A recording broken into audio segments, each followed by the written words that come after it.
Vous êtes-vous déjà arrêté pour vous demander pourquoi vous êtes ici aujourd'hui? Peut-être pensez-vous que ce n'est qu'un moment ordinaire de plus, mais et si je vous disais que cet instant précis est un rendez-vous divin? Une rencontre sacrée fixée par Dieu pour parler directement à votre cœur. Et si je vous disais que la vérité que vous êtes sur le point d'entendre pourrait être la clé pour déverrouiller votre percée, votre victoire et votre destinée divine? Bienvenue, bien-aimés de Dieu. À vous tous, qui revenez vous nourrir de sa parole, je tiens à vous dire merci. Merci pour votre faim, votre fidélité et votre engagement à grandir dans le Seigneur. Votre récompense n'est pas vaine. Vos trésors sont conservés au ciel, là où aucun voleur ne peut les dérober, où aucune mythe ne peut les détruire, et où aucune rouille ne peut les corrompre. À ceux qui se joignent à nous pour la première fois, je vous souhaite une bienvenue chaleureuse. Vous n'êtes pas ici par hasard ou coïncidence. Ici, nous prêchons l'Évangile parce qu'il est la puissance de Dieu pour le salut. Nous sommes déterminés à partager sa parole parce que la foi vient de ce qu'on entend et ce qu'on entend vient de la parole de Dieu. Je vous encourage à revenir souvent pour vous nourrir de la vérité des Écritures et grandir dans la foi. Ma prière est qu'à travers ce ministère, vous fassiez face à chaque défi avec audace, surmontiez chaque obstacle et marchiez victorieusement dans votre appel. Maintenant, laissez-moi vous assurer que le message que vous êtes sur le point d'entendre n'est pas destiné à vous effrayer ou à vous accabler. Il est conçu pour vous affiner, vous façonner et vous faire tenir ferme dans votre foi. C'est un appel à vous élever au-dessus de la peur, entrer dans votre but donné par Dieu et à revendiquer la victoire déjà remportée pour vous par Jésus-Christ. Avant d'aller plus loin, je veux que vous fassiez un pas de foi audacieux tout de suite. Laissez un commentaire ci-dessous disant « Merci Jésus ». Que cela soit votre déclaration, votre proclamation et votre adoration aujourd'hui. Une affirmation que vous êtes prêt à recevoir tout ce que Dieu a en réserve pour vous. Et je dois insister, regardez ce message jusqu'à la fin, car à la conclusion de cette vidéo, nous nous joindrons dans une puissante prière qui changera votre vie. Cette prière a le potentiel de débloquer de nouveaux niveaux de grâce et de bénédiction dans votre vie. Ne soyez pas pressés. Le temps passé en présence de Dieu n'est jamais du temps perdu. Restez avec moi maintenant, car ce qui suit pourrait bien être la vérité qui changera votre vie pour toujours.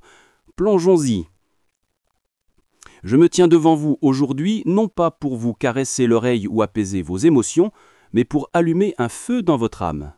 Ce message n'est pas pour l'auditeur occasionnel ou le croyant tiède, il est pour les élus. Il est pour ceux qui désirent marcher dans la vérité, pour ceux qui veulent comprendre la puissance du salut et de la grâce. Je suis ici pour délivrer une parole qui va pénétrer votre esprit, saisir votre cœur et éveiller votre esprit. Ce que je suis en train de partager avec vous n'est pas que des mots, c'est un qu'appel à la transformation. C'est une révélation qui a le pouvoir de changer votre vie et de redéfinir votre destinée. Ce n'est pas juste un message, c'est la vérité de la parole de Dieu, une vérité qui a libéré d'innombrables captifs et fera de même pour vous aujourd'hui, si vous le permettez.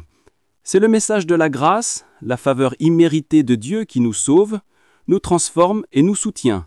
C'est le message de la foi, la seule clé qui ouvre la porte du salut. Ensemble, la grâce et la foi portent la puissance du plan éternel de Dieu pour votre vie. Commençons notre voyage dans cette vérité en nous ancrant dans les paroles d'Éphésiens chapitre 2, versets 8 et 9. Car c'est par la grâce que vous êtes sauvés, par le moyen de la foi. Et cela ne vient pas de vous, c'est le don de Dieu. Ce n'est point par les œuvres, afin que personne ne se glorifie. Faites une pause un instant et laissez ces mots s'infoncer dans les parties les plus profondes de votre être. Ils contiennent l'essence de l'Évangile, la bonne nouvelle que toute âme a désespérément besoin d'entendre et de comprendre. Explorons maintenant cette vérité qui change la vie avec clarté, profondeur et feu. Bienvenue à une parole de sagesse. Si vous n'êtes pas encore abonné, allez-y et abonnez-vous, aimez la vidéo et activez les notifications pour rester à jour avec la parole de Dieu. Imaginez ceci, vous êtes à la dérive au milieu d'un océan sans fin. Aucune terre en vue, plus de force dans votre corps et aucun espoir de survie. Vous savez que la fin est proche et vous êtes impuissant à vous sauver vous-même. Mais alors, sorti de nulle part, un navire de sauvetage apparaît. Le capitaine jette une bouée de sauvetage, vous tire à bord et vous enveloppe de chaleur et de soins. Cela, mon bien-aimé, c'est la grâce. C'est la bouée de sauvetage divine de Dieu lancée dans les profondeurs de notre misère et de notre désespoir. La grâce est son plan de sauvetage divin, conçu avant la fondation du monde, exécuté par Jésus-Christ et offert gratuitement à tous ceux qui voudront la recevoir. Romains 5, 6 à 8 dépeint cette image de manière frappante. Car lorsque nous étions encore sans force, Christ, au temps marqué, est mort pour des impies. À peine mourrait-on pour un juste. Quelqu'un peut-être oserait mourir pour un homme de bien.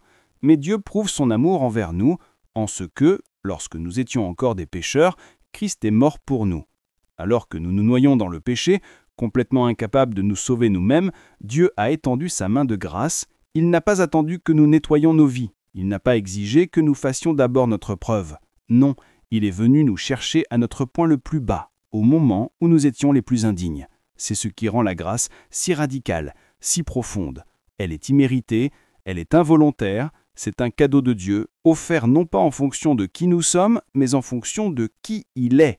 Certains d'entre vous pourraient demander « Pourquoi la foi ? Pourquoi mes bonnes œuvres ou mes efforts moraux ne peuvent-ils pas me sauver ?» Laissez-moi être clair, aucune quantité de bonnes actions, aucun niveau d'excellence morale ne peut vous rendre juste devant un Dieu saint et parfait. La norme de la justice de Dieu est la perfection, et chacun de nous est en deçà. Ésaïe 64, 6 nous rappelle « Toutes nos actions justes sont comme des vêtements souillés. Même nos meilleurs efforts sont entachés de péché. Nous ne pouvons pas combler le fossé entre Dieu et nous par nos propres œuvres. » C'est pourquoi la foi est essentielle.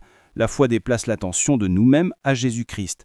Elle dit « Je ne peux pas me sauver moi-même, mais je fais confiance à celui qui le peut. » Jean 14, 6 déclare « Je suis le chemin, la vérité et la vie. Nul ne vient au Père que par moi. » La foi n'est pas seulement un accord intellectuel, c'est une dépendance totale. C'est comme s'asseoir sur une chaise. Vous ne croyez pas seulement que la chaise existe, vous lui faites confiance pour vous supporter. De la même manière, la foi signifie mettre votre vie entière entre les mains de Jésus et lui faire confiance pour vous porter. Hébreux 11, 6 le confirme. Or, sans la foi, il est impossible de lui être agréable. Car il faut que celui qui s'approche de Dieu croit que Dieu existe et qu'il est le rémunérateur de ceux qui le cherchent. La foi est la monnaie du ciel. C'est la seule façon de recevoir le don du salut. Laissez-moi vous dire quelque chose au sujet de la grâce. Elle ne vous sauve pas seulement, elle vous transforme. La grâce n'est pas une force faible et passive. C'est la puissance de Dieu qui change tout ce qu'elle touche. Lorsque la grâce entre dans votre vie, elle ne vous laisse pas tel que vous êtes, elle vous rend nouveau. Tite chapitre 2, versets 11 à 12 dit « Car la grâce de Dieu, source de salut pour tous les hommes, a été manifestée. Elle nous enseigne à renoncer à l'impiété et aux désirs mondains et à vivre dans le siècle présent selon la sagesse, la justice et la piété. La grâce nous donne le pouvoir de vivre en liberté, de nous libérer des chaînes du péché et de marcher dans la justice. Elle ne nous sauve pas seulement de la pénalité du péché, elle nous sauve de la puissance du péché. Mais la grâce ne s'arrête pas là. Elle sécurise aussi notre éternité. Une fois que vous êtes en Christ, aucune force au ciel ou sur terre ne peut vous séparer de lui. Romains 8, 38 à 39 proclame « Car j'ai l'assurance que ni la mort ni la vie, ni les gens ni les dominations, ni les choses présentes ni celles à venir, ni les puissances, ni la hauteur ni la profondeur, ni aucune autre créature ne pourra nous séparer de l'amour de Dieu manifesté en Jésus-Christ notre Seigneur. » C'est la puissance de la grâce. Elle est inébranlable, irrépressible et inchangée. Elle vous tient fermement dans la main de Dieu, peu importe les tempêtes auxquelles vous faites face. Bien-aimés, l'une des plus grandes luttes de nombreux chrétiens est le doute. Doute au sujet de leur salut, doute au sujet de leur position devant Dieu. Laissez-moi vous dire aujourd'hui, vous n'avez pas à vivre dans le doute. Vous pouvez vivre dans l'assurance du salut, sachant qu'il n'est pas basé sur votre performance, mais sur la promesse de Dieu. Jésus lui-même nous assure dans Jean 10, 28-29 « Je leur donne la vie éternelle, et elles ne périront jamais, et personne ne les ravira de ma main. Mon Père qui me les a donnés est plus grand que tous, et personne ne peut les ravir de la main de mon Père. » Votre salut est sécurisé, non pas à cause de ce que vous faites, mais à cause de ce que Jésus a fait. Il a payé le prix total pour vos péchés, il a vaincu la mort et la tombe, et il vous tient fermement dans sa main. Mais cette assurance n'est pas une licence pour vivre négligemment. C'est un appel à vivre avec confiance. C'est un appel à se reposer dans sa grâce et à marcher dans son but. Lorsque vous vraiment mettez votre foi en Jésus, Cela ne fait pas que sécuriser votre éternité, cela transforme votre présent. La foi change la façon dont vous vivez. Elle redéfinit vos priorités, vos relations et votre but. 2 Corinthiens 5,17 déclare « Si quelqu'un est en Christ, il est une nouvelle créature. Les choses anciennes sont passées, voici toutes choses sont devenues nouvelles. » La foi en Christ fait de vous une nouvelle création. Votre ancienne vie, marquée par le péché, la honte et l'égoïsme, est remplacée par une nouvelle vie de pourpre, de liberté et de joie. Vous n'êtes plus esclave du péché, vous êtes un enfant de Dieu. Et cette transformation n'est pas seulement pour vous, elle est pour le monde qui vous entoure. Lorsque vous vivez par la foi, votre vie devient un témoignage de la grâce de Dieu. Vous devenez un phare d'espoir, un vaisseau de son amour et un porteur de sa vérité. Galates 2,20 le résume magnifiquement. « J'ai été crucifié avec Christ, et si je vis, ce n'est plus moi qui vis, c'est Christ qui vit en moi. Si je vis maintenant dans la chair, je vis dans la foi au Fils de Dieu, qui m'a aimé et qui s'est livré lui-même pour moi. » La foi n'est pas passive, elle est active. C'est une décision quotidienne de mourir à soi-même et de vivre pour Christ. C'est la puissance pour surmonter les challenges, résister à la tentation et accomplir le dessein de Dieu pour votre vie. Maintenant, vous les élus, je vous demande, que ferez-vous de cette vérité? La grâce frappe à la porte de votre cœur. L'ouvrirez-vous? Arrêterez-vous de vous efforcer de gagner ce qui ne peut qu'être reçu? Vous abandonnerez-vous et placerez-vous votre foi en Jésus-Christ? La Bible nous donne une promesse claire et simple dans Romains 10, 9 à 10. « Si tu confesses de ta bouche le Seigneur Jésus, et si tu crois dans ton cœur que Dieu l'a ressuscité des morts, tu seras sauvé. Car c'est en croyant du cœur qu'on parvient à la justice, et c'est en confessant de la bouche qu'on parvient au salut. » C'est le moment de décision. C'est le moment de passer de la mort à la vie, des ténèbres à la lumière. La grâce a été offerte, la bouée de sauvetage a été lancée. Tout ce que vous avez à faire, c'est vous y agripper par la foi. Je vous laisse avec cette charge, laissez le feu de cette vérité brûler en vous, qu'il consume tout doute, toute peur et tout mensonge qui vous a retenu, qu'il allume une passion pour vivre pleinement pour Dieu, pour marcher audacieusement dans la foi et pour partager ce message aux autres. Matthieu 5, 14 à 16 nous rappelle « Vous êtes la lumière du monde.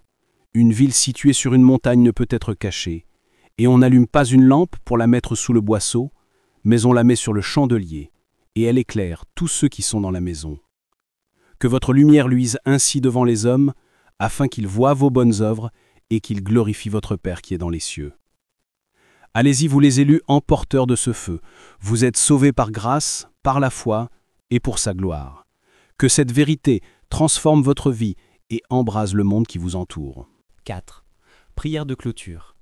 Prions ensemble cette prière de foi comme une seule famille. Père céleste, le Créateur des cieux et de la terre, celui qui a parlé et la chose a été faite, le Dieu qui règne dans la majesté et la puissance, nous venons devant toi avec respect et admiration. Nous reconnaissons ta souveraineté, ta sainteté et ton amour inégalé. Merci Seigneur pour le souffle de vie, pour l'opportunité d'entendre ta parole et pour le rendez-vous divin qui a amené chaque personne ici aujourd'hui. Seigneur, tu es le Dieu de la grâce, le Dieu qui nous voit dans notre misère et choisit pourtant de nous appeler siens. Aujourd'hui, nous sommes émerveillés par ton don du salut. Merci d'avoir envoyé Jésus mourir pour nous. Merci pour l'œuvre accomplie de la croix. Merci pour la vérité inébranlable que nous sommes sauvés par grâce, par la foi, non par les œuvres, mais à cause de ton incroyable miséricorde. Père, nous te demandons de toucher chaque cœur qui écoute en ce moment. Il y a ceux qui sont fatigués, ceux qui sont accablés et ceux qui cherchent l'espérance. Parle-leur, Seigneur. Laisse ta voix être plus forte que les mensonges de l'ennemi. Laisse ta lumière briller plus fort que l'obscurité qui les entoure. Laisse-les ressentir la profondeur de ton amour et la puissance de ta grâce. Pour ceux qui luttent contre la peur, rappelle-leur que tu ne nous as pas donné un esprit de peur mais de puissance, d'amour et de bon sens. Pour ceux qui combattent le doute, rappelle-leur que tes promesses sont oui et amen. Pour ceux qui portent le poids du péché, fais-leur savoir qu'il n'y a aucune condamnation pour ceux qui sont en Christ Jésus. Père, brise toute chaîne, lève tout fardeau, et que ta paix, qui surpasse toute intelligence, garde leur cœur et leurs esprits en Christ Jésus. Saint-Esprit, nous t'invitons dans ce moment. Remplis chaque espace où ce message est entendu. Touche chaque vie, transforme chaque cœur. Que ta présence soit tangible, Seigneur. Que ce message ne soit pas seulement entendu mais expérimenté. Qu'il déplace des montagnes de doute, déracine la peur et plante des graines de foi qui grandiront et porteront du fruit dans chaque vie. Père, je prie pour ceux qui reviennent fidèlement pour entendre ta parole. Bénis-les, Seigneur. Fortifie leur foi. Récompense leur diligence et réponds à leurs besoins. Rappelle-leur que leur temps passé en ta présence n'est pas perdu. Chaque instant qu'ils passent à se nourrir de ta parole bâtit leur foi, façonne leur destinée et les prépare pour les bénédictions que tu en réserves.